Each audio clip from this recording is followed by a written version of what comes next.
Phyllis Harbinger coming to you from Miami today. And I wanted to just give you a quick tip. I'm sure many of you also have a sweet spot, a niche in kitchen and bath. And so you know the ropes, you know exactly what to do, what to specify.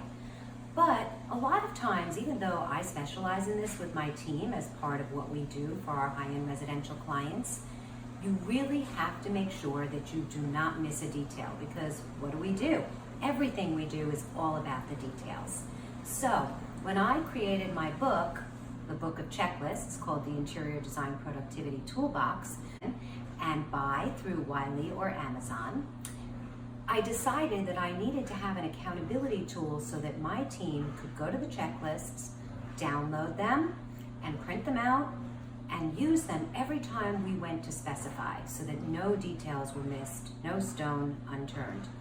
Many times we'll specify 4 bathrooms in one showroom visit with a client, and you can bet that something could be missed without this handy tool. So I just wanted to go over a little bit of what you might see on a checklist. What are some of the things that we specify in a bathroom? We have the lav, which is also known as the sink. There are so many different types of lavatories that we can use. And if you have somebody that's physically challenged, aging in place, or someone living with a disability or a challenge, that would be an important factor to consider as you're specifying the correct lavatory for that particular installation. You're going to want to think about also the faucet. What type of handles does your client like? Do they like a single lever? Do they like a touchless faucet, which is becoming so popular today and is much more sanitary, both in the kitchen and in the bath? So you're going to want to think about that. You're going to want to think about style. Also finish. Very on trend right now are the brushed gold finishes, the black, the gunmetal finishes, but maybe you just want to do a polished chrome because, as a lot of you may know and some of you may not, polished chrome is the best finishes in terms of wear, and it never stains and it never tarnishes. So for me, especially if I'm doing a modern bathroom, I like to use polished chrome because I feel that it goes a long way. So when I created this checklist, I did vanity, toilet, tub shower combination. Maybe you only have shower, maybe you have tub and shower. Shower only is listed here as well. And then your lighting and your electrical. And when you're thinking about lighting and electrical, you probably also want to consider connectivity. When we're doing outlets today, we're thinking about that for our clients as we do new construction and also renovations, because everybody is wired. People like to take their phones to the bathroom. I know, sounds crazy, but we do that. So we want to make sure that our clients have the connectivity while they're using the bathroom to get ready in the morning, checking their email, answering a call with hands-free. It's all a way that we live today and a really important factor. There are some really fabulous outlets that we love to use from Legrand and their pop-out outlets. So they can seal the plugs when not in use, and when in use, you pop open and you can use that. So if you want to check them out, they're square, they're gorgeous, they come in many finishes, and we absolutely love them for our clients because it hides something that's utilitarian and necessary for function, but it makes it a little more aesthetically pleasing for the higher end client. Also, when you're thinking about, let's go back to faucets for a minute. When you're thinking about your faucet and you're thinking single lever, you also want to think of the height.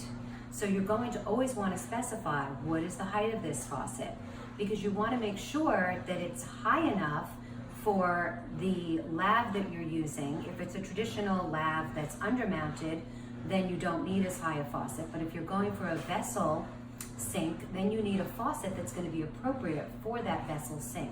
So that's something else that I'd like you to consider when you're specifying. In addition, how are you mounting the faucet? Are you going to mount it on the side, or are you going to mount it in the middle? Is it a left or a right? Those are things that we put into our checklist as well. Then you want to also think about how high that faucet is going to be in reference to the mirror or the medicine cabinet above, because that's also going to factor into your decision-making process. So I know, just a little faucet, but look at all the decisions that you have to make in order to make this work. So I really urge you to take a look at that checklist within our book. And now let's just talk for a minute or two about showers and tubs. Today you can do the exposed shower fittings, which have come back into vogue. I've done shower fittings like this from Hansgrohe, Grohe. They're fabulous, they're wonderful, they're easy to install because you have less piping going through the wall, it is exposed, and they can be modern or they can be traditional. But when you are specifying, you've got to think about, are you dealing with a pressure balance or are you dealing with a different type of shower control? So you want to specify that. Is it going to be a single lever or are you going to have multiple functions? Do you have diverters? How many diverters are you going to need? And all of this I would absolutely do with my plumbing specialist. Whether you're in a showroom or you have a manufacturer's rep, make sure that you go over every single detail of how that shower will be controlled with your rep. If you're doing sprays, you need another diverter. And where are those sprays going to go? And what finish will those sprays be in?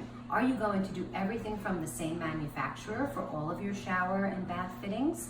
Or are you going to do things from multiple manufacturers because you can't get the look or the aesthetic or the function that you really want and need for your client?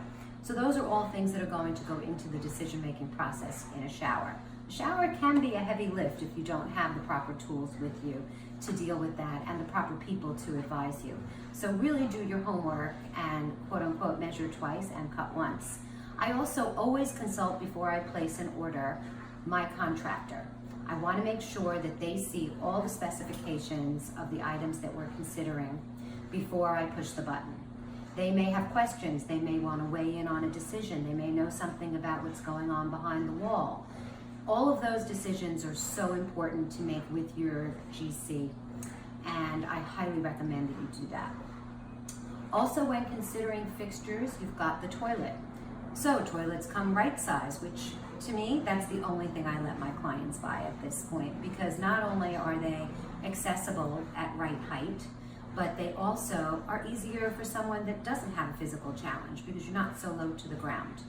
If you have kids, maybe you want a lower toilet, but they're going to grow up, so I suggest right height for everybody. You also want to think about, where is the flusher? Is it on the left? Is it on the right? Is it on the top? What do your clients prefer? What do you prefer? And what's going to be best for your design? Are you going one piece or two piece? What's the finish? Does it have a soft close seat? Or are you going to add one of the washlet seats that Toto puts out that I totally love? And if you do that, you're going to need an electrical outlet next to or behind the toilet that you'll have to discuss with your electrician and your plumber. There's also the stop that goes with a toilet, an angle stop or a straight stop.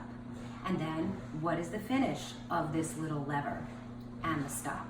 So again, more and more details. People have no idea what goes on behind the scenes of our design work, and all of this is critical to the success of your project.